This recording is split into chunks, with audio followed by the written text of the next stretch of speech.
Hold tight.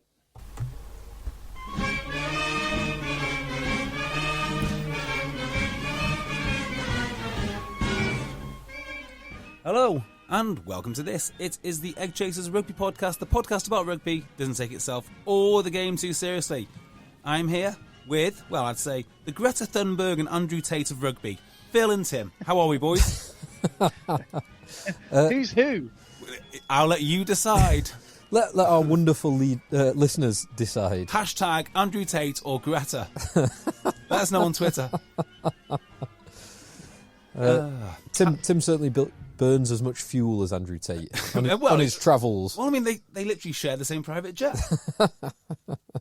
I did fly from London to Manchester the other day.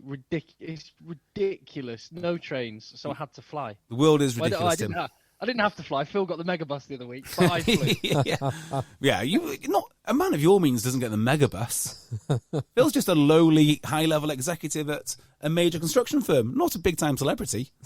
It was no difference in cost from what the train would have been. And you sort of think, oh, that's great. It's nice and easy going on a plane. What a faff getting to Heathrow and then. Yeah, it is. Yeah, the whole thing's a faff. It's a massive. I've done it once recently. Flew down, and it was a massive pain. It's the flight. The train's just over 2 hours. The flight's like 45 minutes, but it's everything either side of the flight that's the pain. Now, do you know, we should just kick off straight into rugby. And I know you want to talk about all the important things this weekend, but we need to talk about local rugby first and foremost. Always. The second biggest game in Northwest Rugby this weekend. Coldy Ravers beating Ealing Trailfinders. Unbelievable scenes. That is ridiculous. Isn't it? Two of the most unique nicknames for teams as well. Trailfinders versus Ravers. Well, yes and no, because obviously Trailfinders is sponsored by the guy who set up the Trailfinders travel company. Whereas the Ravers, they just love to rave. They were raving Saturday night, that's They for sure. were. What an incredible story, eh? So before this game, they were basically 50-50 wins-losses. So to turn over Ealing, it's just incredible. I mean, Ealing's women's team has the same budget as Coventry men's team, just to give you an idea of how much money flows in and out of that club. And, well, here's good old Coldy putting him to the sword. So absolutely love it. It is remarkable. It will undoubtedly be a slightly different scenario, surroundings to many of the Ealing Trailfinder players would be used to playing. Yeah. But it's a fantastic result. Incredible. Isn't it just? Do you know Ealing finished this game? I think they had 12 men on the field. I don't know anything about the game other than the scoreline. Yeah, so I think Coldy had to come from something like 12 points down, and the try was scored on the 84th minute to win it. Class. Oh, wow. Yeah. Absolutely class. Oh, can you imagine the atmosphere there? Oh, mate, when they got promoted, I mean, obviously I went there to watch Sale FC. I was rooting for Sale FC, full disclosure. But what a club. I mean, the atmosphere was quality. They don't have the infrastructure No, they don't have the infrastructure required for Championship rugby. But they all stand on the hill. They all cheer. They all get behind their team. There was a pitch invasion at the end. There's flares. So, yeah, I'm fully behind Coldy's adventure. You know what I love? You know that I know Coldy's players aren't like, celebs that people get their photos taken with and all that. But it will be, that clubhouse would have been brilliant afterwards. All the players would have been in there with the fans having beers. And actually, there's a little video bubbling around of, is it Bordeaux? It is Bordeaux. After a win at the weekend. But just, I'd love to see more of that. Some of my earliest memories of watching rugby were going to, I don't know what the league was before. Courage? Before a league, maybe it might have been before the official league structure, but I remember going to a Saracens game, and in the clubhouse afterwards, it might have been the Courage League, and in the clubhouse afterwards, all the players were there, just singing songs, drinking beers, and it was great to see. And Bordeaux having a bit of a throwback. Well, do you know, before we did the podcast, I went to watch Harlequins a few times when I was going down to London. And the first time I went to see Harlequins, I managed to have a beer with Danny Grucock and Andrew Mertens. Cool. Which is cool. Awesome. They were just milling around like the stoop bar at the end of the game, and afterwards, loads of kids were running on the field, throwing balls around. It was absolutely great. So I do think it's still. Did you weigh Danny Grewcock? Did you weigh Danny Grewcock, JB? That's the important question. No, I did not. Sadly, but I already knew his weight, so it wasn't contentious. Massive. Linked to West London, you being in West London, it makes me chuckle every time I drive to and from Newcastle Falcons, as I did on Saturday. When I go past Richmond in Yorkshire, see the exit for that and laugh at you accepting a job thinking you were going to Richmond, West London. Yeah, that was a bad decision. Really bad decision. But it is what it is. It is what it is. It's a good story. Well, a bit more. Anyway, talking local rugby, JB, you had a big game against local rivals Widnes, right? We did, yeah. Widnes Week, as we call it in TOC H, which basically tells you how much respect that we have for these boys. Cracking game for us. I don't know if Widnes would think the same, but we were the eventual victors, 46-12 in the end. Nice. Now that sounds like a big score, and it is a big score. There's no hiding that. We did very well. We're very, very proud of it. Doesn't really reflect the effort put in by Widnes. Basically, front five had a bit of a field day in some respects. But they went 2 tries up within like 5 minutes. If you let them play in any shape, way or form, you will concede points, which is how they win so many games so consistently. Some good JB, cliched backs, rugby league backs. Yeah, to be fair, yeah. They've got one winger in particular who is just dynamite. Really? Yeah. And I said something else which is really good about this game. Everyone's talking about referees leaving and whatnot. We had an excellent young ref. Fantastic. I think he's about 20, somewhere between 22 to 24, I'd say. And I just thought he was one of the better refs that we've had all season. And it must be one of his first games, or first seasons at least, because of his age. Absolutely superb. In fact, I'd say the best 2 refs we've had this season. I think one was 27 as a teacher over in Parswood School. And this guy, I thought they were both outstanding. That's really good. I'm very pleased to hear that. Yeah, I'm pleased to hear that. JB, I did speak to someone, one of my fellow coaches at Rafi Quirk's Broughton Park Under-15s was watching you. And said, he said, fair play, you can mention that JB had a couple of genuine good line breaks and made quite a few yards. Look, I don't want to talk about it. Yesterday wasn't about me. It was about all the other boys. but then he said you can also ask him to talk about trying to round the 15. Yeah, well, look, after smashing through a defensive line, as one does, accelerating, so obviously power, contact, drive through the contact. Yak. Yeah, yak, then accelerate away. Well, I'm already triple threats. So to make the quadfecta, I needed to put some feet on the fullback, but they had 3 backs, so, thinking back about it, I should have chipped over him. But, you can't do it all, can you? Split-second decisions. You've got to ask yourself, what would Matteo Carreras do? That's what you need to exactly. Look, what you need to have in your mind. That split decision there separates the very good from the exceptional. I'm just not exceptional. And just to round up local rugby, go on, Phil, you're going to say something then? Oh, no, because I was going to segue into the Newcastle game, but yeah, let's round up local rugby. Yeah, just very briefly, because it's the EggChasers Bowl happened today in the Lancashire Cup, where Phil Largan's Sedgley Park Under-15s took on my boys, Rafi Quirk's Broughton Park Under-15s at Sedgley Park. Ooh. And it What was happened? 33-0 to Rafi's boys. Oh, Yes, there we go. Have that Largan. brutal. Well, essentially had a good win against Preston. Yeah, hammered Preston by 40-odd points. I think Preston made all the wrong moves with their coaching appointments. That would be my personal opinion. But what do I know? What else is of note? Aylesbury beat notorious Englishman Paddy Jackson's Wild Geese. And of course, your boys, Tim, chalked up another win. Get on. Chalked up yet another win. Yes, Marlow. Oh, I'll tell you what, local rugby's so much better than all the other stuff. But this is what people are here for. Let's give them some Premiership action. Where do you want to start? Is there any news? Briefly first, any kind of news? No is the answer. No, not Not really. really. There was some. Nick Evans.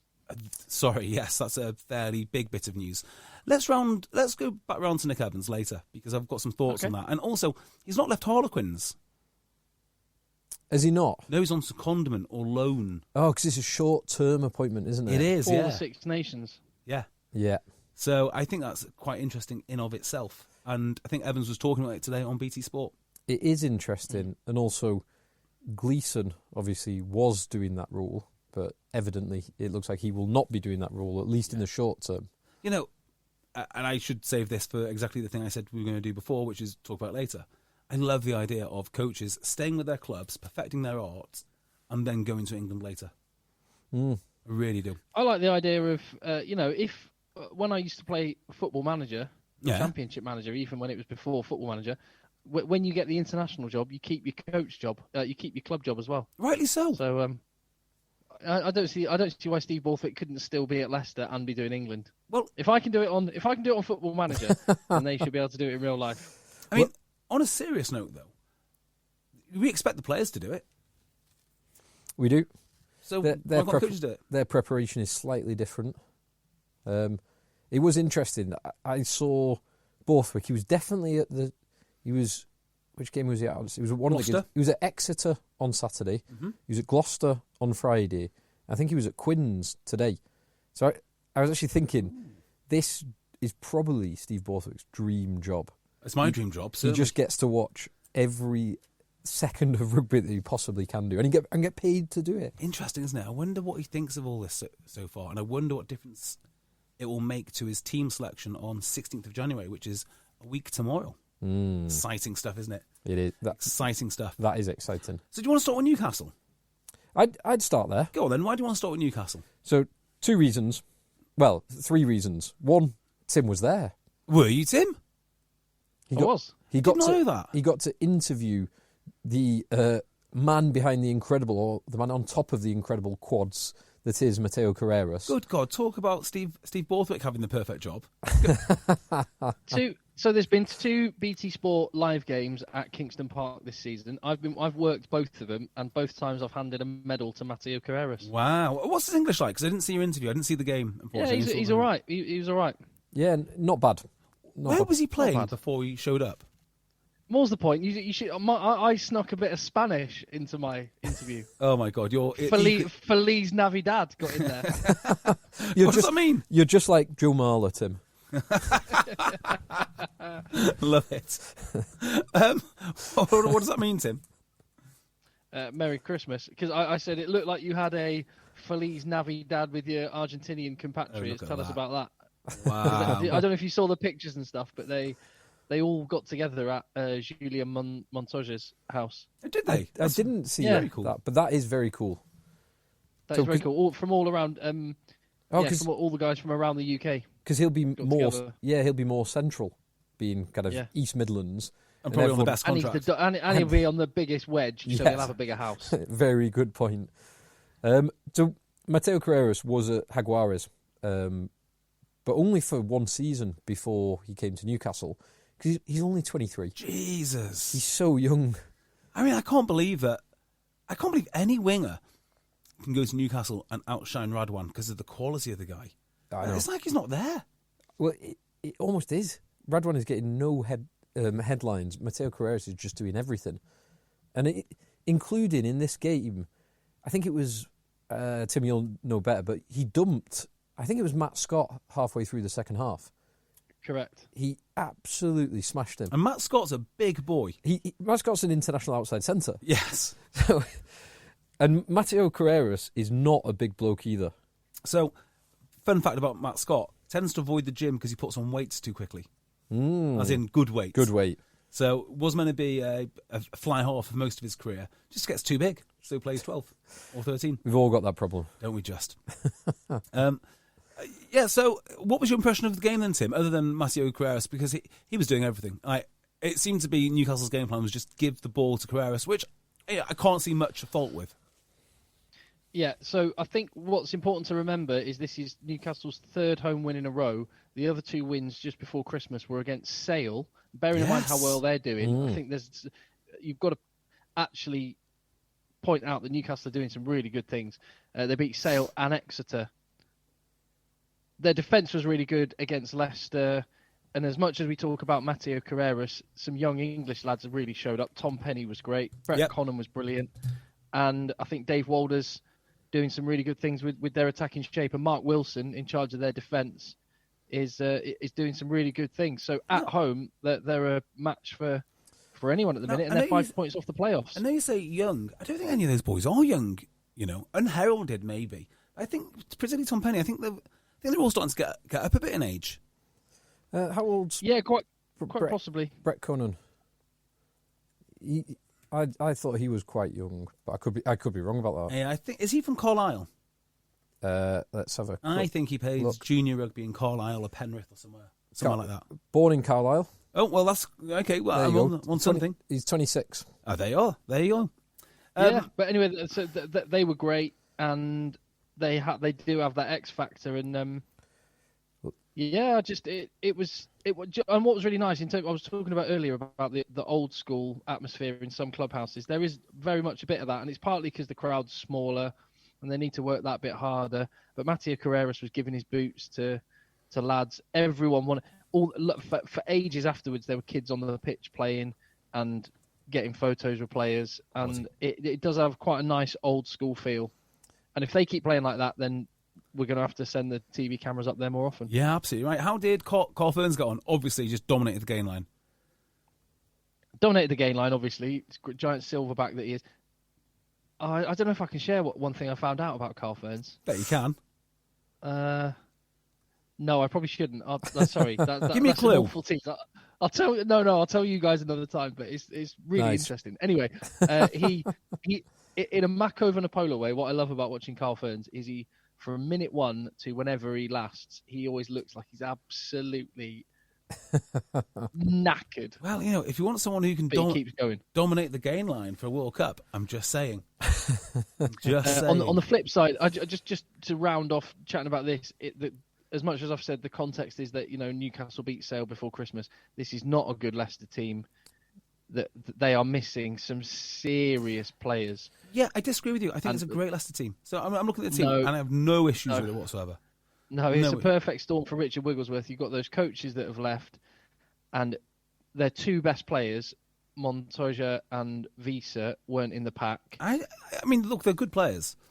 I just don't think that they're playing. I think there's going to be a period of readjustment. I don't think it matters if Montoya or Visa is there. It's going to be difficult. It's going to be pretty difficult if those two are there. Don't know if it does. They can't get the gain line. They can't win the gain line at the minute. They just cannot. And those two players do it probably better than any of them. But you've also got the fact, obviously, Ford and Genge they've lost from last year. Yep. Add to that some of these players they're missing. But one thing I mentioned on a previous podcast is absolutely important when you look at the table. Don't just judge it on what you see now. And Leicester are 2 points behind Quins and Gloucester. But Leicester have got 8 games left. 6 of them are at home. Yeah.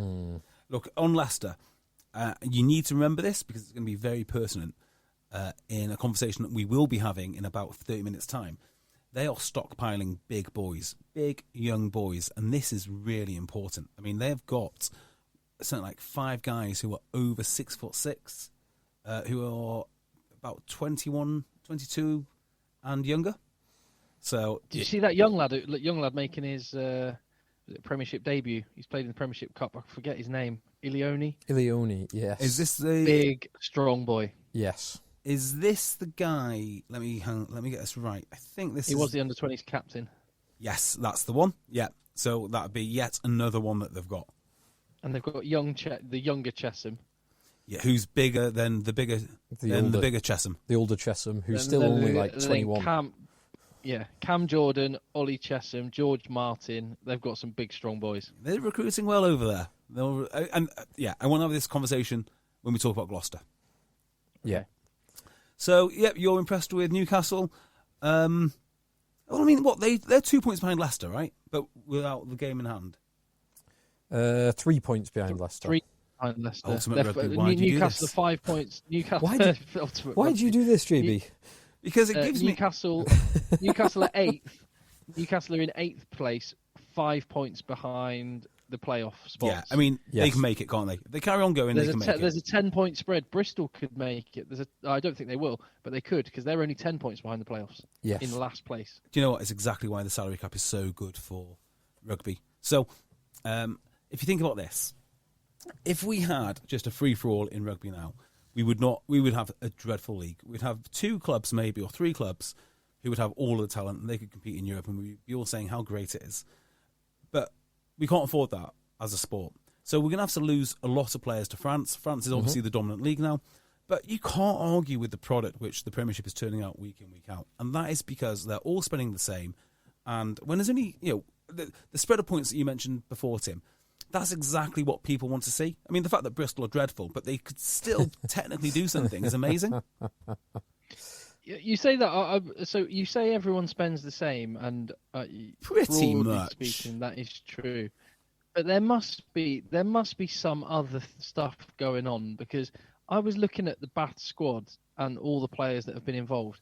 They must have. I'm not even exaggerating when I say this. 21 back row players on their squad. Not even an exaggeration. Yeah, and they haven't really got any. I mean, there's Underhill who's outstanding. Then who are the other two who are your definite starters?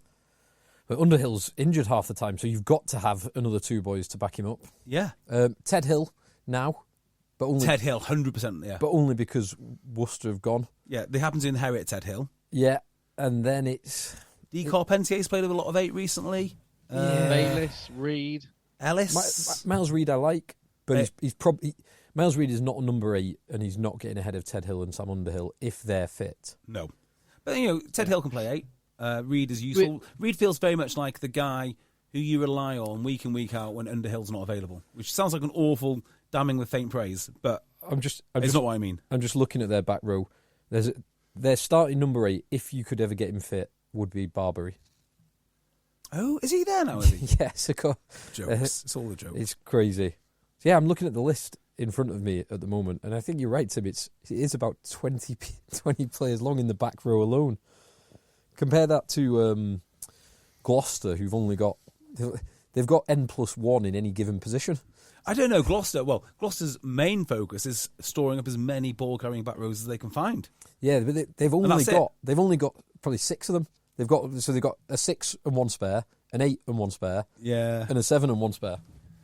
Did they? No, Bath didn't play this week, did they? No, they didn't. No. Rest week. So, who watched Saracens Gloucester? I want to talk about this one. Me. Dynamite. Yeah. Absolute dynamite. Not only is it dynamite on the pitch, it was dynamite off the pitch afterwards, and dynamite on Twitter too. The whole thing was brilliant.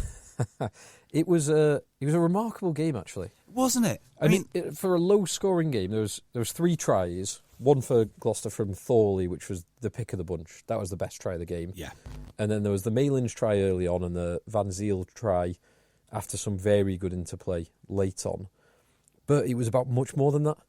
It was about, probably the dominant thing throughout the whole game was the defence of both teams. Yes. Because they both shut down the other team for almost the entire game. Like Saracens, other than that Thorley try, they were so aggressive. Well, I think that probably... Yeah, the defence is definitely one aspect. I think the other aspect for both these teams is they don't stop. So it'd be very easy, wouldn't it, to concede against Saracens and say, well, that could be it, boys. Give up. What's going to happen now? And likewise, Saracens just did not die. You have to physically beat Saracens and make sure the whistle goes before they are dead. And they're just not dead. They just carry on going. As long as they stay in the fight, that they've always got a chance. Both these teams do this exceptionally well. Exceptionally well. Mm. What do you think about Owen Farrell? Come on. So, I thought Owen Farrell had his worst game for a long, long time. Worst game I've seen for a long, long time. Do you think? I thought he played all right in open play. So, I think he took... So, in the second half, he took 3 big knocks. One only minutes before the end. He didn't look right for most of that second half. His kicking showed it. But I think some of his ball in hand play showed it. Interesting. But despite having a terrible game, he still won the match. Yeah. Oh, God. It's amazing, isn't it? So he shouldn't have been on the field to win the game. That is the most contentious part, right? He should not have been there. There was definitely a red card shot.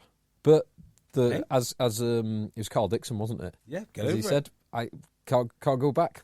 But yeah, you're right. If that had been spotted and looked at immediately, he's not on the pitch. Yeah, I mean, that was a remark. I mean, I understand why Gloucester fans are very angry about this because they're a passionate bunch. But if it's not spotted, it's not spotted. And Carl Dixon's got a lot of grief for this game. I don't know why it is. He gets more griefs than anyone. Yeah, do you know what I think it is? I think it's because he's an ex-player, and we have been talking in rugby for the longest time. Let's get ex-players in who understand the game. Carl Dixon understands the game. And I think that's why you've got such a superb spectacle as Saracens versus Gloucester this week. Because at the breakdown, it wasn't that strict. And it just made for a great contest. Like, boys, sort it out yourself. To a large degree, that's how I want rugby to be played. And if he misses that headshot, it's not just him. It's him plus his officiating team. Yeah. So, if the officiating team are picking up things like dummy throws in a line-out, which I have not seen called for a long time, and they don't pick up that headshot, well, that's not Carl Dixon's fault. So you need to get over it. Yeah, so that Gloucester, that's one thing I would be more disappointed about if I were Gloucester, because that dummy throw, that's outside of the protocol. That's not for a TMO and not for a turnover. If that's not seen at the time by the referee or the assistant referee, you're not supposed to chalk off a try for that reason. Exactly. Yeah, good point. Yeah, so there are reasons to be upset. Owen Farrell staying on the field probably isn't one of them. Yet I do understand. So just on the Carl Dixon thing before we go off that, when I was watching this game, I thought he had a good game overall. Obviously, he missed that, but things like that do get missed. No, it's very flippant for me saying that if you're a Gloucester fan. Yeah. But I was watching this and I was actually thinking, I think Carl Dixon has got better as a referee, and I think a little bit early on he was probably overconfident. He was one thing. He was accelerated to be in that position. Yeah. If he wasn't a former Premiership player, he wouldn't have been playing reffing at that level as fast as he was. And I think early on he was a little bit overconfident in his ability. I think he's got much better as a referee overall. I've never had a problem with him. I mean, I know people do get very wound up about some of the performances, but genuinely I've not had a problem with any of the Premiership refs actually for a long, long time. They're very good as a full set. Well, yeah. On this specific, on the Owen Farrell one, so I think Austin Healey actually put a bit of flesh on the bones because he was part of the commentary team on Friday night, and on Saturday, his perspective on what happened was, so the reason why Carl Dixon didn't go back and look at it, which he has got criticism for, is because there was basically a bit of a not miscommunication, but a little bit of a not quite precise communication between him and his TMO. He asked Claire Hodnett, was that incident in the last phase of play? He should, when he should have said, if the ball's been dead since, you can't go back. But it was within the last passage of play. It wasn't within the last phase of play. I think Claire Hodnett was a bit confused by that. And also the other important bit of information there is, the TMO, I don't think, actually spotted that incident herself at the time. It was only because Austin Healey spotted it, asked the director to get a replay ready, and was taught. He has a little button where he can just hit a button and talk, so it doesn't go out on the telly, and he can talk to the director or the producer. Get me a replay of that. And it was only because, as a result of that, the replay then came up that it became an issue. But because Claire Hodnett hadn't seen it, she didn't know when it was. And then when Carl Dixon said, "Was it in the last phase of play?" She didn't know, and they weren't clear. So it's tough, isn't it? And look, that's why we have citing commissioners too. Yeah, it's really tough. It's really tough. I would say this: if I'm going to be a cheat on a rugby field, the last person I want commentating is Austin Healey. Yeah, I'm just thinking this. We should have Austin Healey should be in a shipping container somewhere where he's got access to every single gate. If you want no infringements, you want Austin Healey. I think they should build him a castle and have a massive citadel and have the chief snitch right on top with all the games beamed into the chief snitch. The stuff he spots is phenomenal. Isn't it just? I can't believe he spotted the demi his rugby acumen. His rugby acumen is amazing. But we have had so many emails and messages on this subject, so I'm just going to share one from Greg. Contact EggChasers@gmail.com. He said, just to follow up, lots is being made of the Gloucester fans and the Saracens players' actions after the game on the Twitter cesspool. So, yeah, there was a bit of banter between Saracens players and the shed.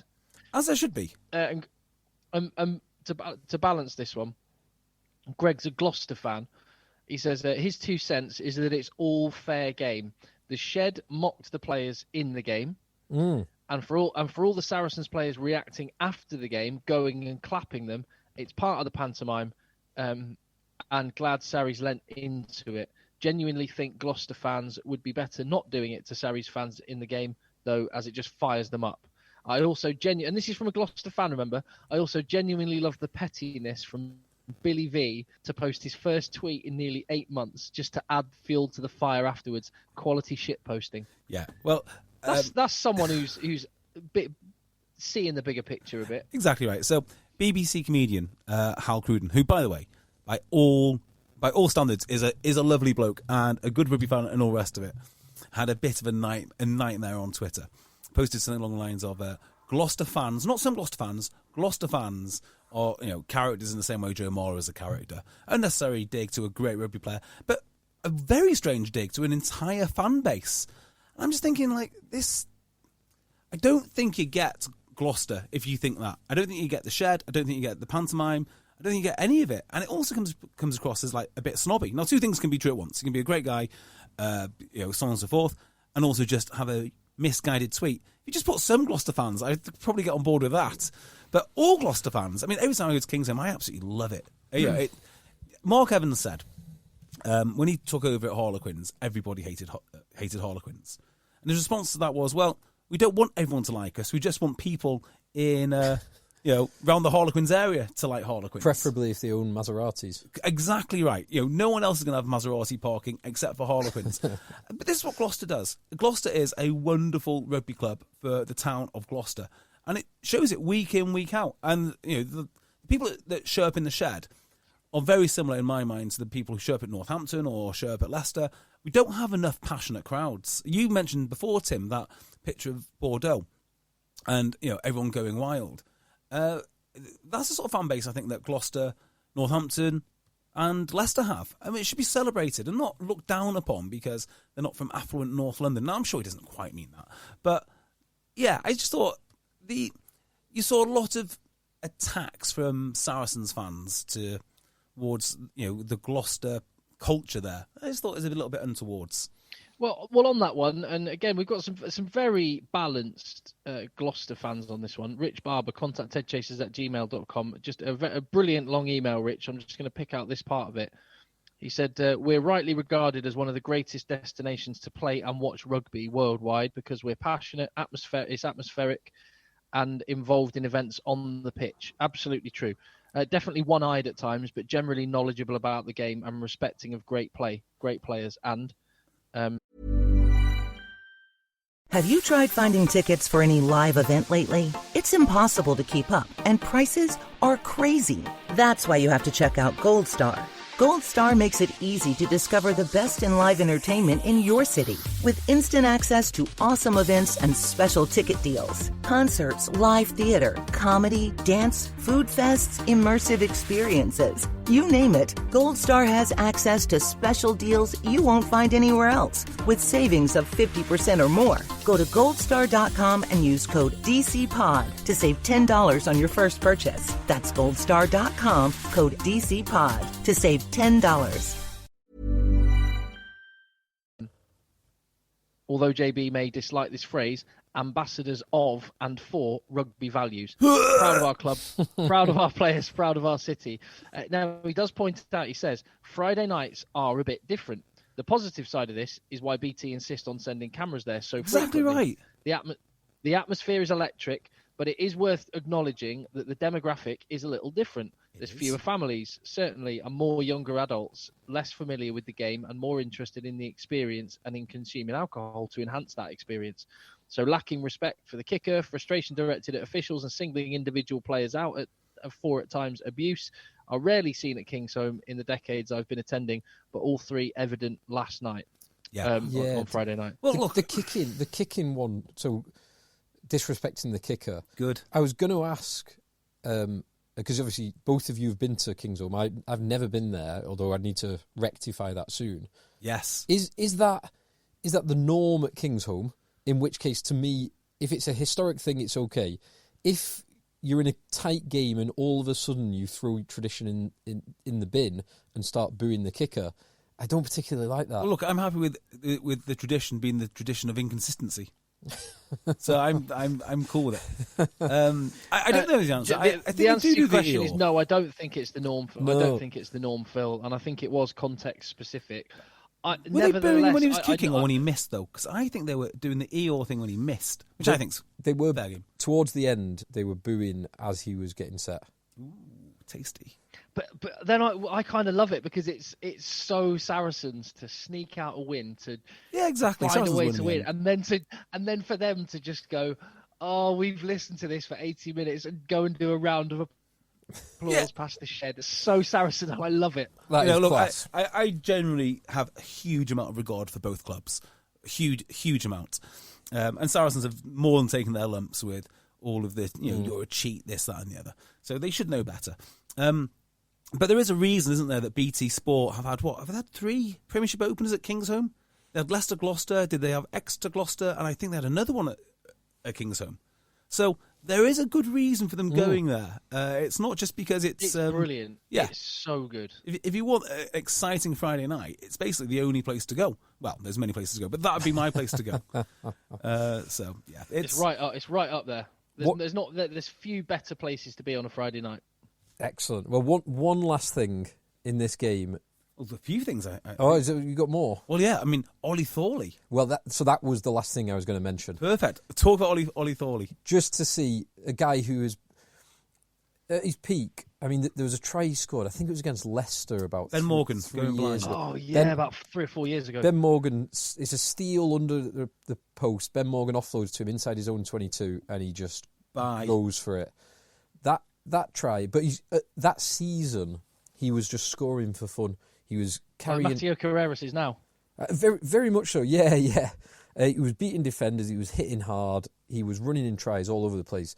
And last night, Friday night, gave us a glimpse, I think for the first time this season, of him being back to that. Yeah, I completely agree. Good to see. I just hope he keeps that up because I've thought this for a long time. If he got some continued form like that and when he's playing at his best, he'd be a shout for an England. 100%. Yeah, he was one of my favourite players. At 12. Oh no! Don't waste him.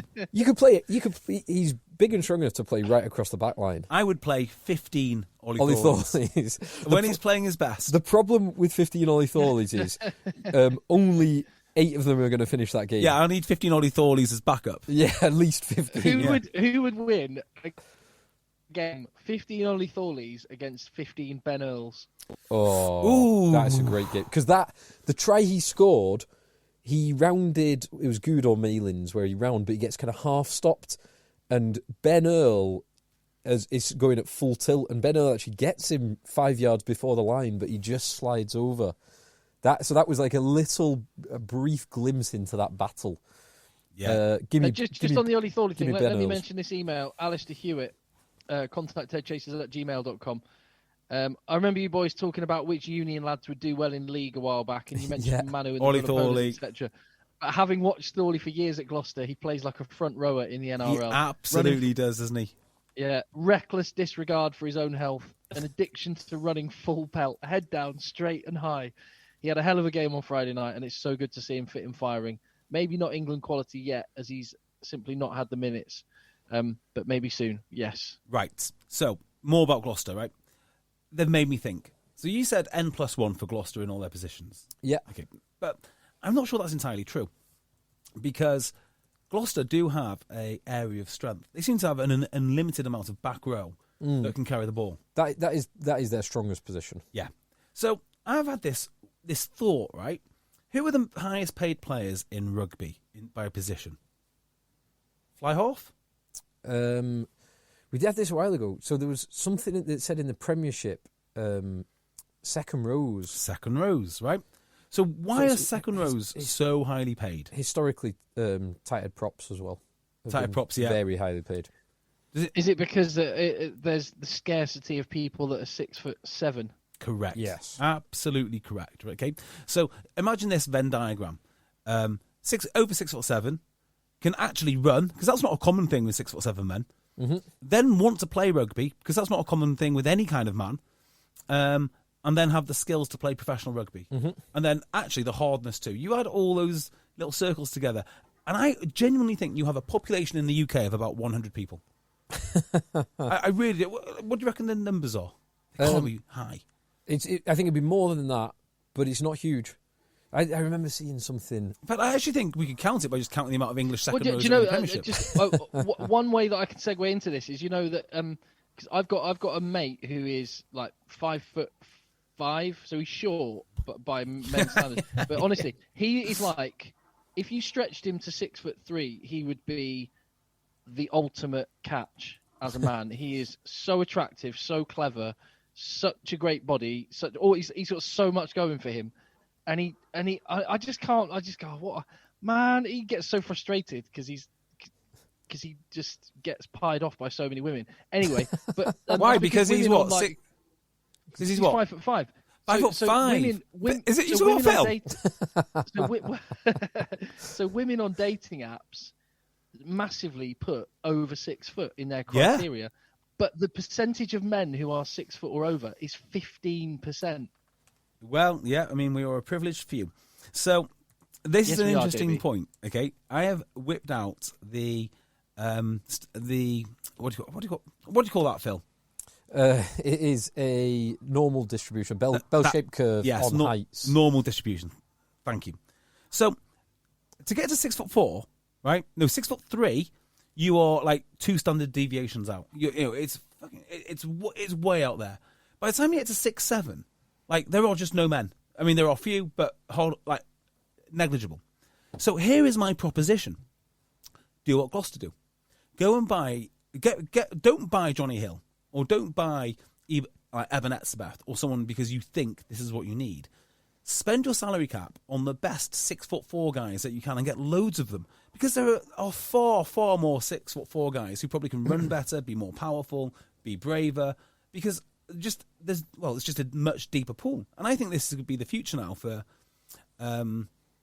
Premiership clubs, because why do you need someone like we had Dupree at Sale, who was nearly 7 foot? JP Dupree. Yeah, why do you need that? I mean, if you make space in the line-out by using your movement or by using good options, 6'4" is more than enough. Well, didn't Tim? You might know this. Didn't Martin Bayfield actually have his height listed? He's one of the few players who had his height listed shorter than he actually is. Is that right? Because he's maybe 7 foot, but he was listed at 6'10".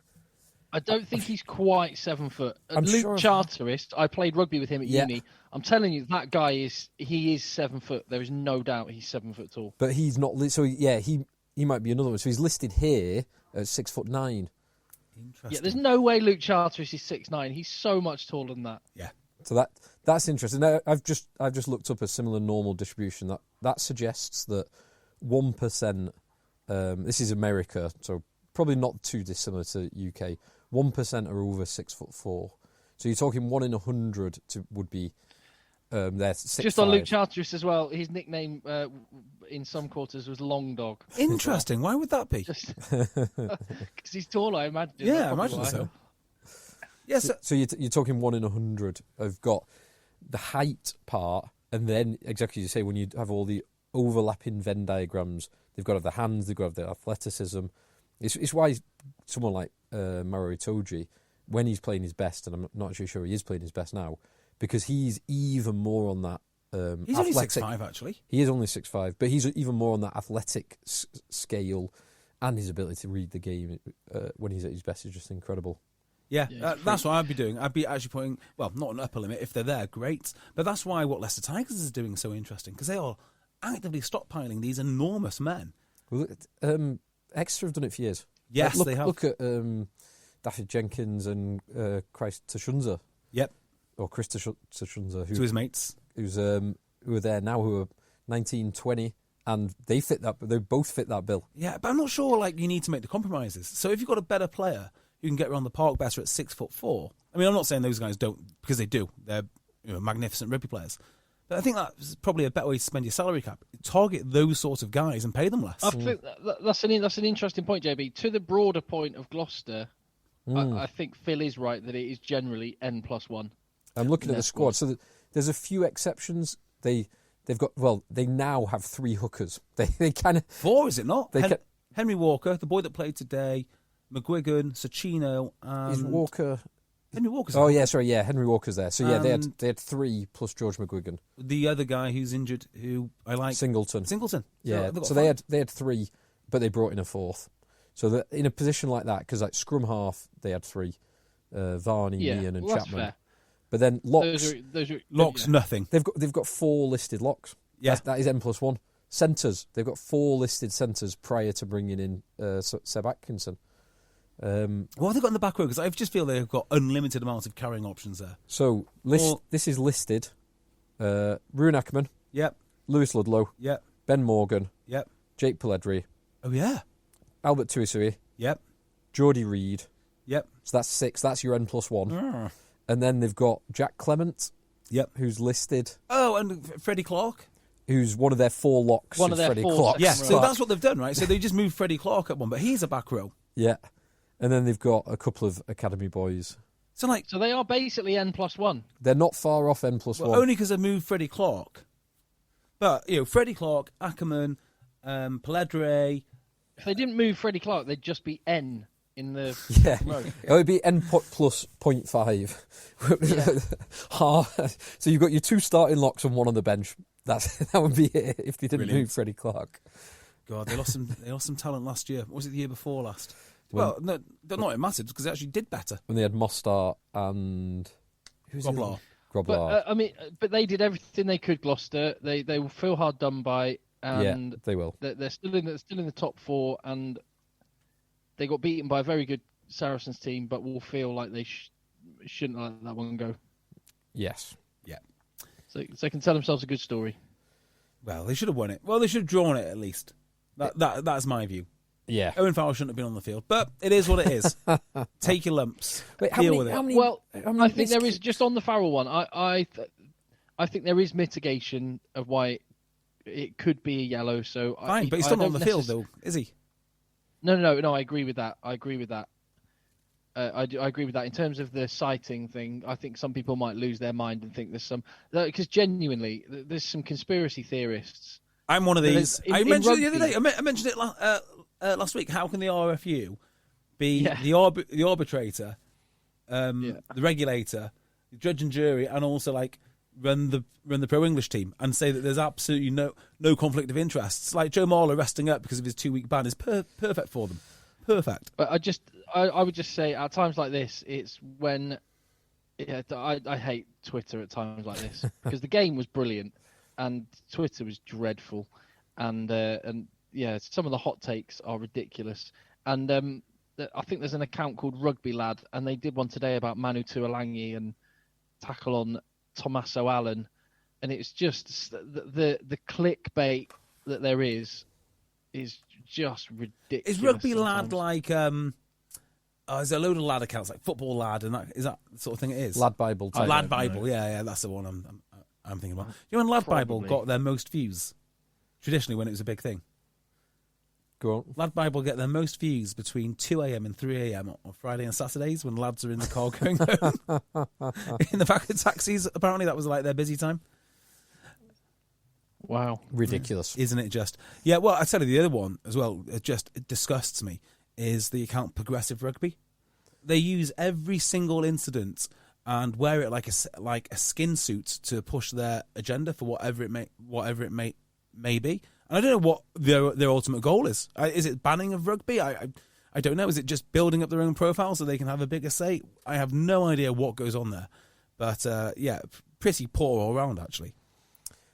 So, anything else to mention on the Gloucester Saracen? We've done a good 20 minutes on it there. Yeah, No, Matthew so Carreras kicks. no That's more. it. That's no more. Not Matteo Carreras.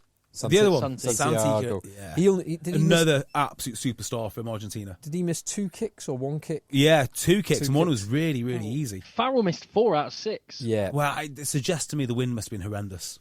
Farrell's kicking, and I think definitely in the second half. I do actually wonder if he took a headshot in that second half. There was one. He makes went a change from giving them out. He give some and get some. Yeah, it all pans out in the end, doesn't it? There was one hit in the second half where he was defending, and he stayed down for like 10 seconds, and then kind of like shook himself off, rolled to his feet, and got back in the defensive line. And it was no one mentioned it, no one looked at it. But if I was a neutral doctor on the side of the pitch, I'd be right. Show me that tackle again. Well, if I was the RFU, I'd ban him for 2 weeks or 3 weeks until Six Nations. Get him rested up. Exactly. Yeah. Before we leave this game, what is the best ever Gloucester versus Saracens kick that you've seen? Kick. That drop goal was pretty impressive. Oh, I'd say it was James Hook from his own halfway line to win it. God, when was that? You're going back some years there. Yeah, classic game. His own halfway line. I don't know. Right, let's move on from that one. The game. So if we're doing it, we're kind of doing it backwards and forwards chronologically. But the next game that happened in my mind was the Exeter Northampton game, which I saw the highlights of. I didn't see the whole game, so you'll have to run me through it.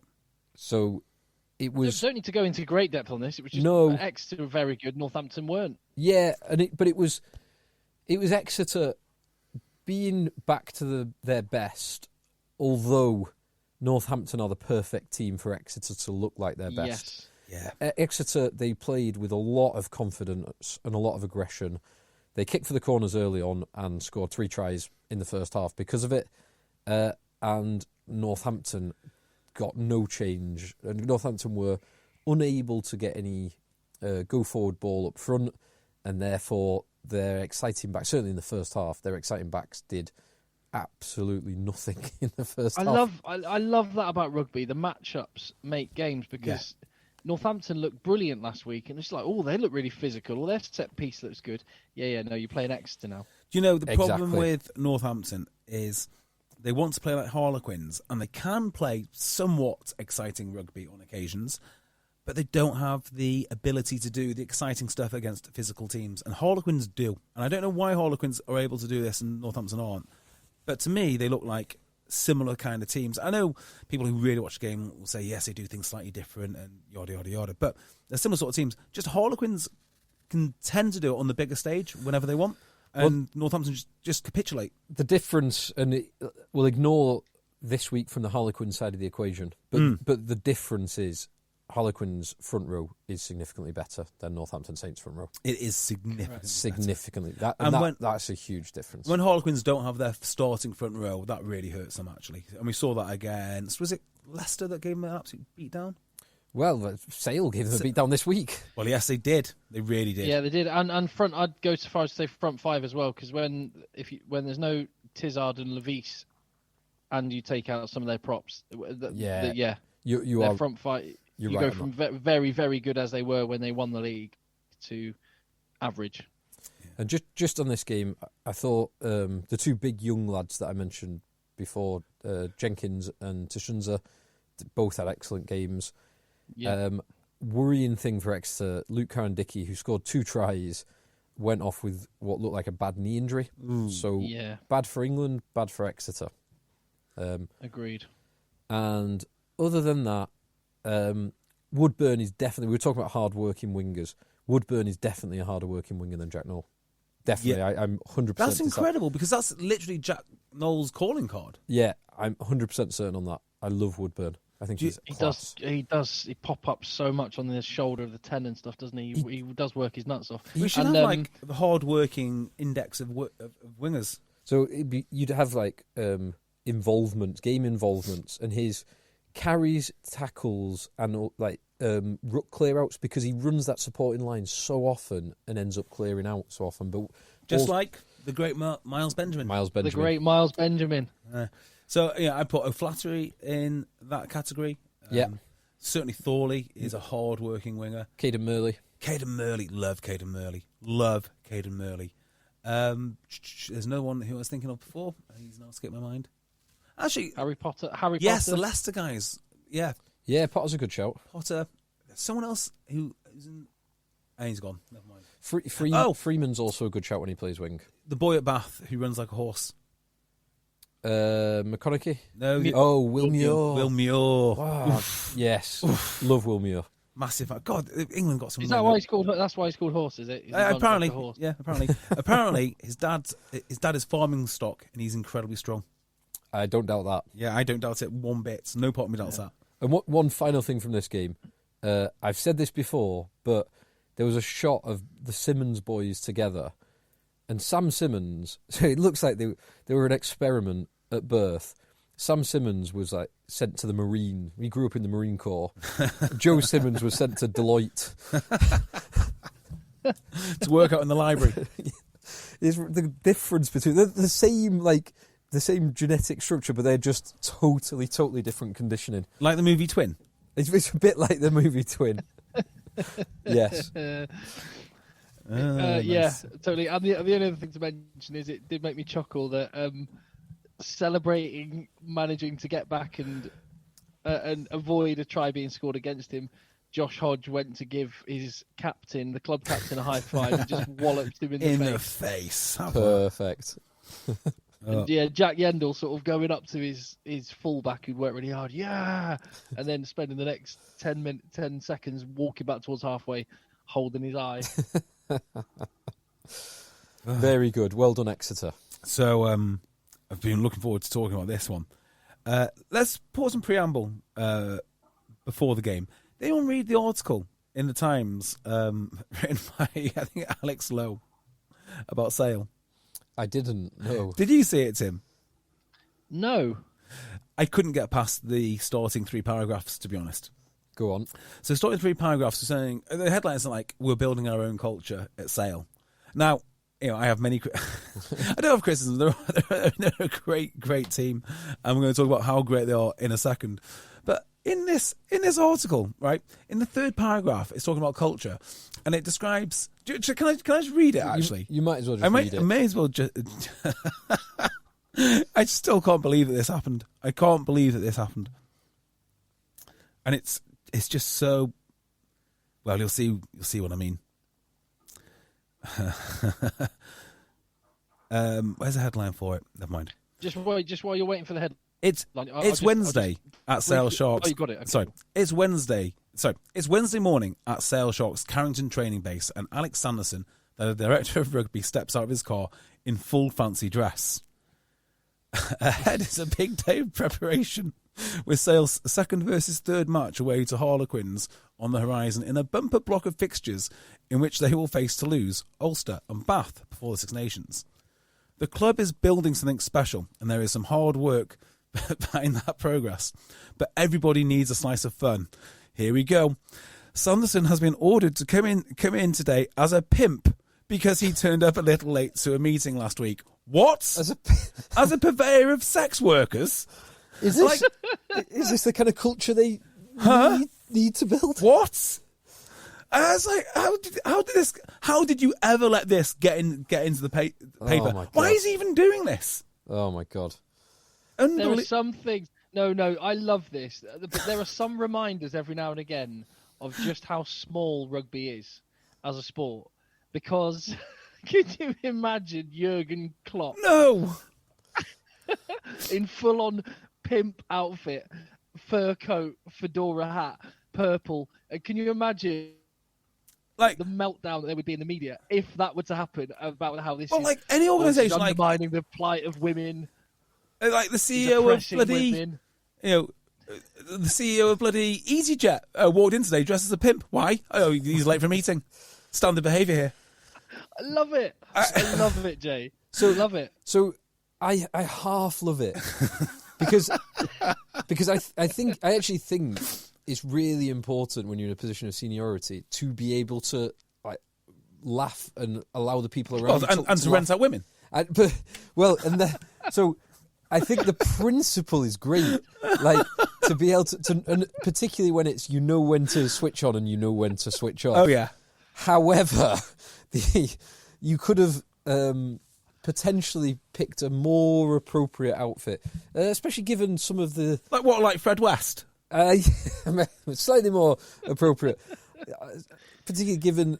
He's dressed. The reason why one of your star wingers perhaps left the club. He could have done something a bit more Jeffrey Epstein specific. He could have been Harold Shipman or something. Yeah, exactly. Here's Alex Sanderson dressed as Jeffrey Epstein. Oh my God. That's quite incredible. Anyway, it is obviously good. I mean, I love it because it just goes on my board of more insane things which have happened.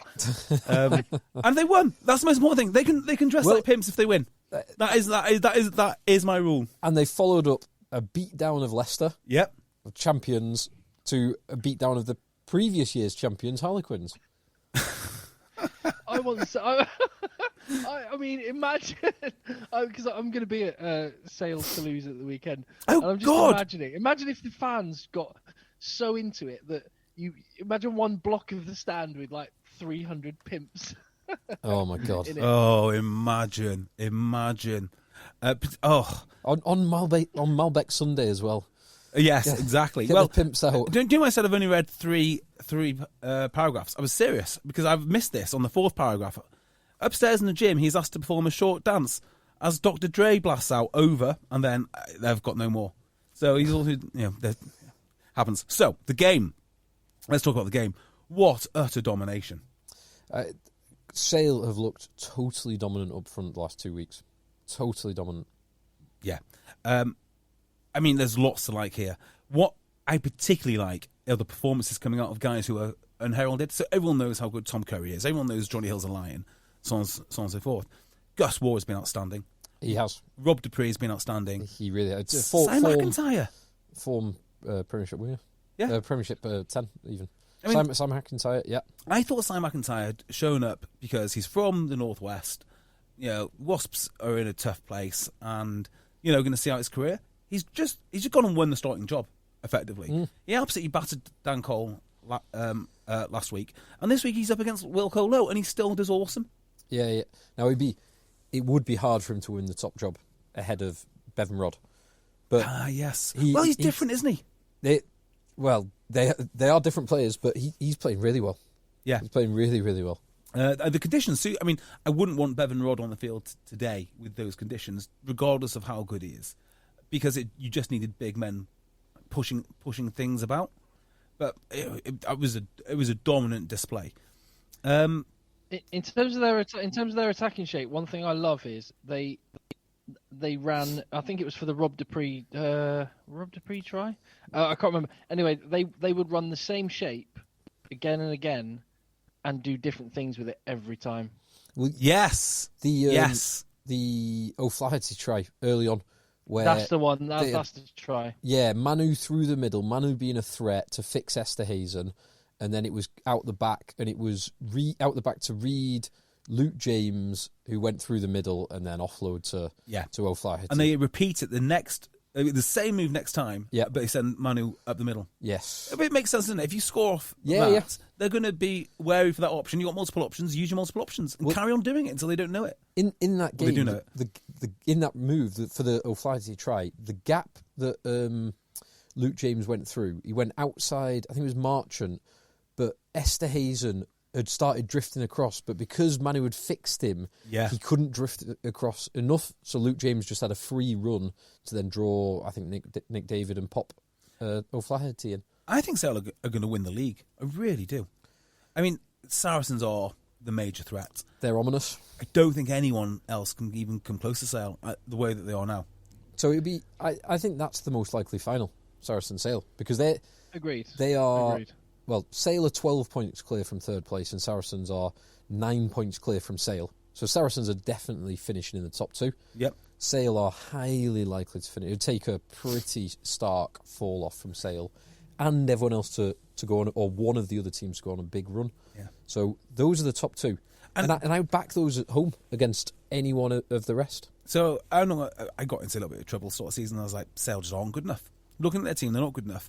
If their starting halfbacks are out, which of course they were, Rafi Quirk being the young phenom of England, well, he's not really seen any action. And of course, your massive signing, George Ford, not being about. I think, is there enough quality between, I thought it'd be Will Cliff and Rob Dupree. And the idea of Rob Dupree playing at the start of the season was frankly terrifying. Now, terrifying for all neutrals. Yes, for all neutrals. He's been more than fine. He's been more than fine. We talk about every single week. Brilliant. Gus Waugh, though, has been class. We've got to talk about him because someone in the international scene has to be interested in this guy. makes all the right decisions. Do you think? Because No. Yes. I think, Scotland, why not? Well, Scotland might be, but then they've Yes. got Ali Price. I don't think I'm not. England- He's having a great season, but I know, having a good season behind a dominant pack. You cannot judge. Like, you could put. He's doing lots of things really well. I'm not knocking it, and I'm not denigrating his performance. But to start saying Gus War, England, way too England? early. I don't think I said England. I said an international team. Yeah. Yeah, if you're saying Scotland, fine, they might want to have a look at him. Because yes, he I went agree. through. He was a I go Scottish schoolboy. go John Cooney million miles before Gus War. Can John Give Cooney him play time. tomorrow for them, though? Yes. Let's. How do you reckon Gus He's- War would do he's behind qualified. Northampton's pack at the weekend, or even behind Quins? If you put him in the Quins team, how good would Gus War look? The answer is That's a great question, because the way England's pack have been playing recently, they most likely represent Northampton Yeah. going backwards at a rate of knots. well. Let's just hope that in this Six Nations, England's attack don't face South Africa in the rain, because if they do, they're going to come fairly unstuck pretty rapidly. But to answer your question about Gus War, Tim, I don't know, because he can only play with what he's given. So yeah, the pack is dominant, but he's not put a foot wrong. And so to come into a team, take your team to second, it's pretty impressive stuff. So I would like my scrum half to have a little bit more. So Gus War is impeccable at what he does. He box kicks brilliantly. His decision making is great. His passing is brilliant. He's not got. You were talking about you as a triple threat, JB. Yes, indeed. He's not got that triple threat. He's not pacey enough, is he? He's not got that Not running a physical game. And specimen. to be at the top level, the top tier, I think you've got to have that. I think you've got to have that threat of pace. Yeah, and that's what Rafi has. So that's what sets him Rafi has. apart. Alex Mitchell has that. But if you're making the wrong decisions Van Portfleet has that. if you're making the wrong decisions at scrum half, to a large degree, it doesn't matter. You've got to get Yeah, your basics right, and his you are basics are right. as good as anyone's. You are right, but I think there's other people who offer the basics and offer the basics plus. And he doesn't offer that basics plus. Now, what you don't want to do is make the mistake of...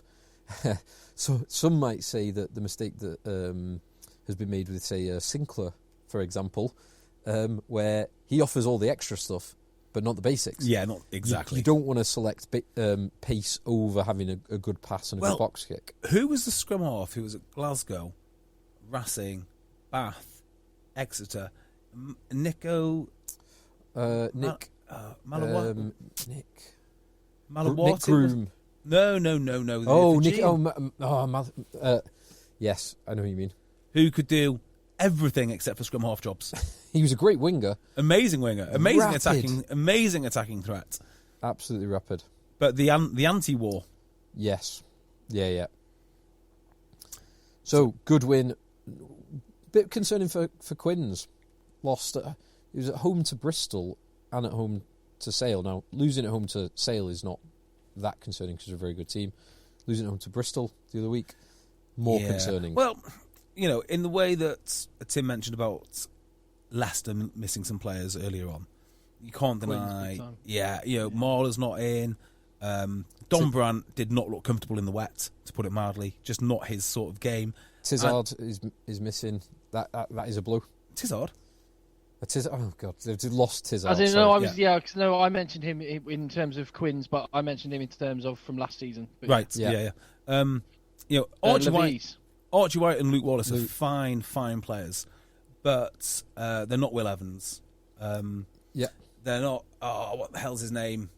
Big guy who carries hard at six. Levis. Chesham. Oh, yeah. Not Chesham. Is it Chesham? No. It's Chisholm. the fella that's Chisholm. Chisholm. James Chisholm. Yeah. So they've got lads. They've got lads to come back in. And of course, Marcus Smith is kind of a big deal. It's slight difference, and Tommaso Allen went off with the bad looking just injury. on that, some people, quite a lot of people, and it's Twitter. Twitter's not real life. These people don't understand rugby, but they're going mental about Manu Tuolangi should have had a red card, and they can't believe it wasn't looked at. No. He's being reckless. Well, BT Sport did something today which was very annoying. And do you know when people can't just say climate change, they've got to say climate crisis because everyone's a clown. They can't just say concussion, it has to be brain injury. So you've got these weird editorial standards where you've got to manipulate language. It is a concussion. It's fine. Why don't we just go the whole hog and say, a near-death experience? Just go near or a near life-ending event. I mean, it's just bollocks. Just call it a concussion. Well, yeah. But on the Manu Tuolangi hit, so Tommaso Allen jumps in the air. There's various things. Sam James and Joe Marchant were around and about and influenced where Tommaso Allen landed. Tommaso Allen dropped the ball, but was obviously trying to catch it, at which point Manu had lined him up to hit. Tommaso Allen, having dropped the ball, goes down onto his knees, reaching for the ball, at which point Manu Tuolangi, who is very low, and that's one thing we didn't mention with the Owen Farrell thing. I do have sympathy for Owen Farrell because he was very, very low. But anyway... Do you have sympathy for all repeat offenders on that team, or just Owen Farrell? The Charlie Atkinson tackle, where he assaulted Charlie Atkinson, he got a 10-week ban, and rightly so. Yes. But anyway, but on this one, just the suggestion that Manu Tuolangi could do anything, of course he couldn't, mate. I find ridiculous, and I honestly.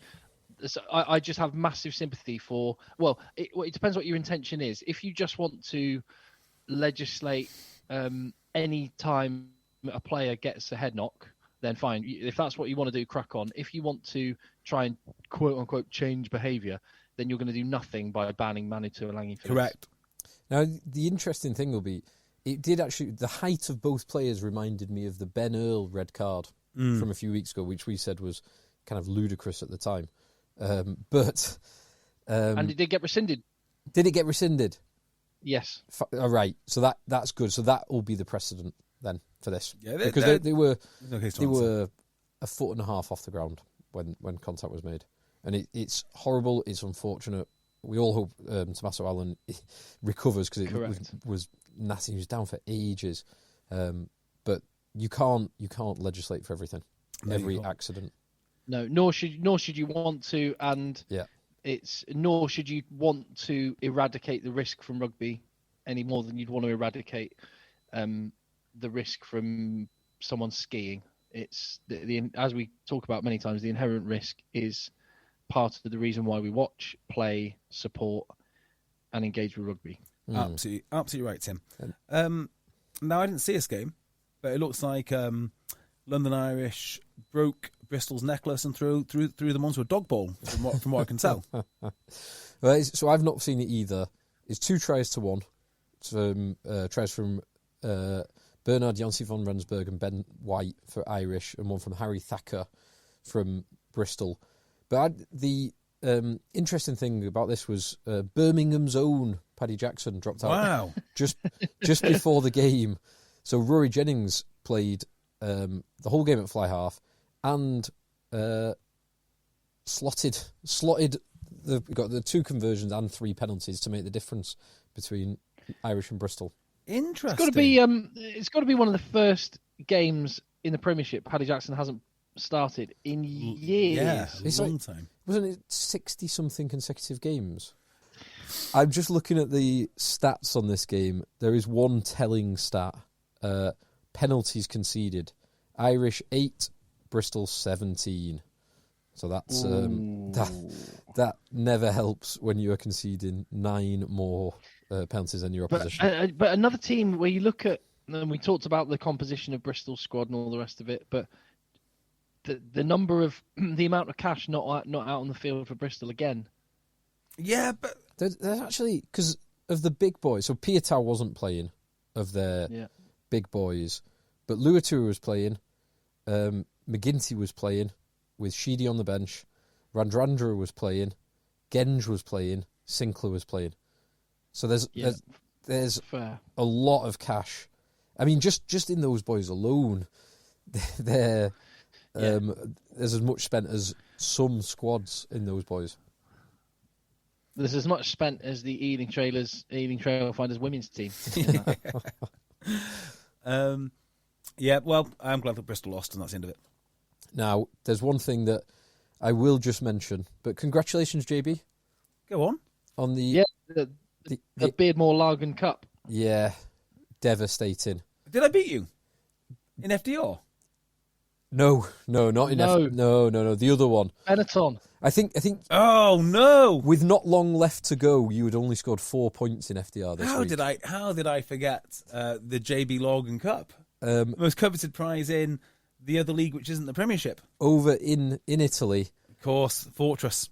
A last-minute penalty after a John Cooney transgression meant that Benetton won 31-29. And Ulster are now on a bit of a bad run of form. Lost to Munster last week. They've lost a few games that they should really have been winning. So I assumed when I saw this result, I thought, they'll be resting a few players for Europe. Nope, they went full on. Yeah, not quite full, but not quite full on. Not far off, though. Yeah, not far off. Really not far off. Maybe Vermaelen on the bench. So Tamara Garland started at tight head, but other than that, it's not hugely different. So yeah, fair play, JB and Benetton. Yes, nailed it again. Right, Champions Cup. Yes. So let's do it chronologically. So on Friday night lights in Claremont, we've got, and this is in Pool B. I'll tell you which pool it is, even though it doesn't mean anything to me. But in Pool B, we've got Claremont hosting Leicester Tigers. Tigers on the back of 2 bad losses. And also, look, Claremont on the back of losing a lot of players. So obviously Pinot went last week, and this week they've lost their captain who's going to La Rochelle, whatever his name is. I will just point out with the way the fixtures are structured this time, it's not quite staggered as much as I'd like in the Champions Cup. I see. There are 2 fixtures in every time slot. Yes. So you have to pick. So as we go through, we'll have to pick which game we're watching. Right, so I want Tigers to win that. I think they will win it. I would also like Tigers to win. Whether they do is another matter. I don't think they will. They're not going to win. Well, you wronged him, so... So Tigers they've played 2 with Wiggy in charge, lost 2. Although Claremont No, played 3, lost 2. They beat Gloucester. Okay. Apologies, Wiggy. Claremont currently lying 10th in the top 14 with won 6, lost 8, drawn 1, and sit just below Toulon. Next fixture, we go 1 o'clock in Pool A. Mm-hmm. We've got Gloucester hosting Leinster. Or are you going to watch Gloucester v Leinster or Sale v Toulouse? Sale v Toulouse. Sale v Toulouse. 100% Sale v Toulouse. Well, because I'm on it. Of course. But also because it's the better matchup. Even more. Yeah. So you've got second place in the Premiership and first place in the top 14. Come on, boys. I'm pretty sure they can do this. Also joint top of Pool B. This will be one hell of a test for in Toulouse. I think... So, in the Pool A game, Leinster are going to smash Gloucester. Yeah, agreed. End of. In the Pool B game, this will be an interesting bellwether for how far Sale have come. Have they actually made an improvement, or will it go down a bit like when they went to La Rochelle? No, but that wasn't a rugby problem, mate. It was emotion. Well, have they? When will you learn about the basics of rugby? Well, it was emotion. The question I was really asking, JB, is have they improved their emotions? I don't know how you do that. I don't even know if it's possible. Pimp outfits? Who knows? Who knows? Smoke machines? Could they? I don't know. How would you? Unexploded World War II ordnance? How would you replicate playing Toulouse? I mean, would you feed the academy lads Toulouse sausage all week? Would you make them dress up in stripy tops? I don't know. You know what you need to do to get the right emotional level? All they need to do is hire Jonathan Spratt to stand at the tunnel as they walk out and exactly. shout, "Forward!" Old reference there for long-time listeners. Yep. Very old reference. I think they can do it. I really think that they can do it. Give me Toulouse. Give me Sale. I can see Sale winning this one. They'll go for it full on, but I think Toulouse will sneak It's going to be one hell of a fight. Wow. It's going to be great. Then at 3:15 in Pool A in Durban, we've got the other Sharks hosting Bordeaux. Don't care. Next. I just don't care. I don't know anything about Munster v Northampton. Just for where they both are. So the Sharks have played 2-1-2, and they've got a near Springbok pack. Bordeaux have played 2, lost 2. So Bordeaux will be sending... The reason why they were celebrating in the clubhouse was because they were sending the academy lads. So all their top-tier boys have got 2 weeks off. Brilliant. So that'll be a big Sharks win. In Pool... And Munster will beat Northampton. But Pool beat... Munster will beat Northampton. Definitely. Northampton played 2, lost 2. Currently that's bottom. kind of good. In the little window of time, JB, where you might be playing, there's it's not as exciting a bunch of games as around them. Yeah, and also if you really want some rugby, watch Bolton versus Stock H at Bolton. At this Bolton, weekend. ooh, Huge tasty. Game. Huge game. Or watch. I can't remember who's Sedgley. I'm going down to watch Sedgley this weekend. Yeah. Back in the fold, eh? Should need to get my money's worth of beer after spraining my ankle. Fair playing. play to Sedgley Park for having the games on. There was no games at Broughton Park today, and Sedgley Park. No games pitches, on. What? Pitches were there was a little bit of standing water here and there. Do you know what? Who made up this? At half time, the referee came over and said the pitch is deteriorating. We might have to call this. Why? Off. Who makes these standards up? I generally think The ref wants to go home. Ref's on a promise. I mean, at adult level, right? If you drown in standing water, you deserve it. I mean, like, what is going on?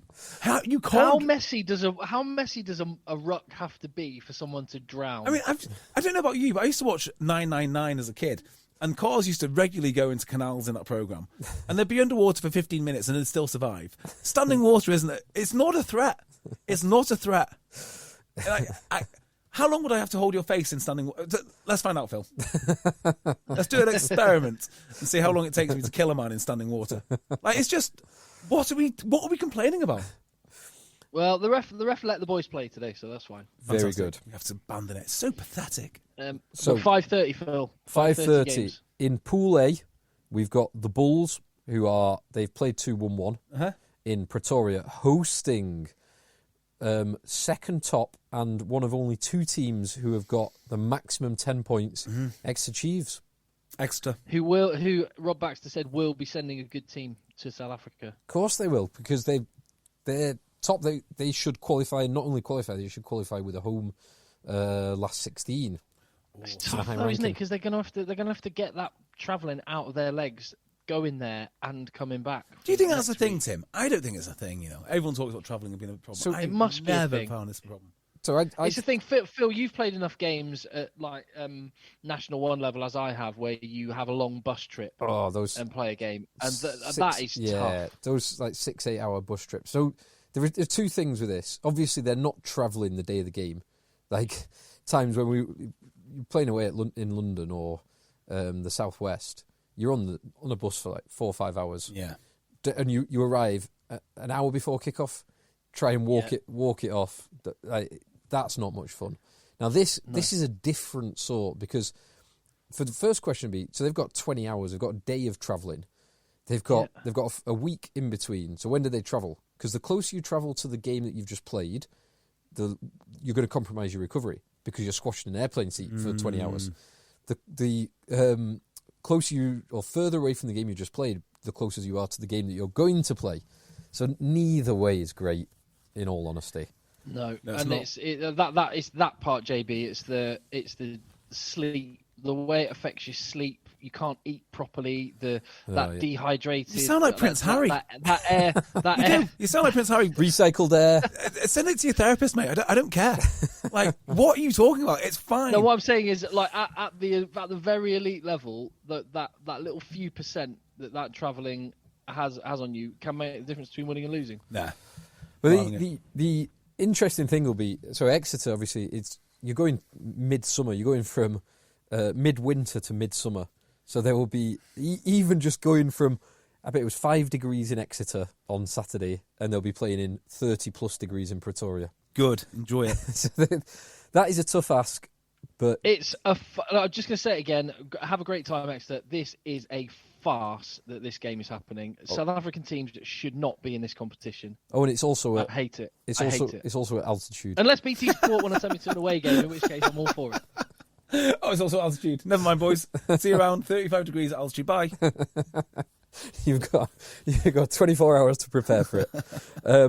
With all that said, come on, Exeter. Give me Exeter Chiefs. Come on, Exeter. Let's do it. And I'll be watching that game over La Rochelle Ulster. As much as your boys, I think it might be curtains for your boys. Sadly, I would record that game and watch that. I'll record that and watch that after. Schadenfreude, yeah. Sadly, La Rochelle are top of Pool B, unbeaten. Ulster have lost both their games and lost them handily as well. So, sadly, Ulster are in a bit of a funk at the moment. And La Rochelle are definitely going to win that. Yeah. And then it's not as inspiring. It's kind of there's a round of great games, 1 p.m. and at 5:30 p.m. 3:15 is all right. It's not 3:15 is going to be too. The 8 p.m. is a bit. Was it 8 p.m. as well? So we got in Pool A, unbeaten near the top, in third place. Saracens host third from the bottom in Lyon. Fine. Who Lyon will capitulate. Yeah, they'll just focus on the top 14. Yep. Next. And in Pool B, we've got mid-table Ospreys. 1-1 lost one against mid-table Montpellier. Give me Ospreys. 1-1 lost one. Sounds mental. Give me Ospreys. I suppose that's a big game for Ospreys. I hope they can get a good crowd there. I think they're sneaky good. That sounds ridiculous. I saw them against Leicester, and they shook them up. I think Borthwick Leicester. This is not Wigglesworth Leicester. Mm-hmm. And they also ran a depleted Leinster very close this weekend. They just seem to be doing some interesting things. So yeah, give me Ospreys. And they beat Montpellier. What am I talking about? They beat Montpellier. They've already beat them. Yeah, they've already beaten once. Yeah. Just looking at the whole, and Phil will run you through Sunday's games, but when you look at the fixtures overall, I think this is one of the issues with there being so many teams. Yeah, I don't care. I don't care about any of these things. Some of these games are just not as inspiring as it normally would be at this stage. Completely agree with you, mate. I just want to finish this podcast and go to bed. Like, I'd be happy just to talk about the Premiership teams and then call it a day. Cool. Cast v Edinburgh, London Irish v Stormers, Racing v Quins. All well worth a watch. Do that. Give me Edinburgh to beat Cast. So Racing beat Quins, did they? Give me Racing. Racing, who sent a rested team to Montpellier tonight. Actually, that's only just finished as we're recording this. So Quins will want to beat Racing, obviously, even though they've lost two, haven't they? Because they lost in South Africa, and they'll have to go to the Stoop. So actually, that could be a good little tussle. Oh, actually, hang on. Quins beat Racing, didn't they? I thought Racing beat Quins. No, Racing have played two, lost two. Oh dear. Oh right, yeah, that makes that. Okay, yes, that one's pretty. That's a pretty good way to finish the weekend's rugby. Yeah, I'll watch that one. I'll reluctantly watch that. Excellent. Right, well there we go. Finished. Done. Let's go home. All done. Where can people find us, JB? That's a great question. Well, they can find us on all good podcast apps and some bad ones. iTunes, Acast. Acast doesn't exist anymore as an app. Does it not? No, so you can't do that. Spotify. We're on Spotify too. You can email us. Contact EggChasers@gmail.com, which is by far the best way to get any kind of sensible response, or even tweet us occasionally. That would be fine too. Oh, and of course, for all the absolute dirt and filth which we miss out on the main podcast, there's Patreon. Oh yes. So if you really want the gritty, grimy, inside, whingy line, Patreon. Yes, and go back and listen Patreon.com/EggChasers, yeah. Go back and listen to some of the post Malaga, the post Dubai for you, JB. We should just do a. We should charge. Do you know what we should do? Patreon podcast. Genuinely, we should get some Negronis going and just open the mics. Oh, well, we did that. Was it Christmas last year where I brought a load of high-end craft ales, craft beers, Teepers and Neepers. Oh, maybe we should do that again. Let's do another bit. Let's do another. We'll all bring a beer, and we'll have as long as it takes us to drink the beers that we all bring. Fantastic. Oh, and let's do that. One other thing, to be confirmed, but we are eyeing up either the penultimate weekend or the final weekend of the Six Nations, going to watch one of the Tier 2 Six Nations, and it's all been restructured, and it's going to be a semi-final and final. So we'll see who's likely. There's 2 tiers of it, because there's now 8 teams in that. Or we can go to Seville and watch Seville rugby play. And watch everything on TV. Yeah, that's what I'd prefer to do. Well, we'll see. We'll see where. We're definitely going to. Well, it looks like we're going to see Spain v Argentina before the World Cup. We'll be doing that. Madrid. 100% we'll be doing that. Definitely be doing that as well in August. Oh, yes. Life's not too bad, is it, boys? All right. See you on the next podcast. Goodbye. Bye. Let the boys play.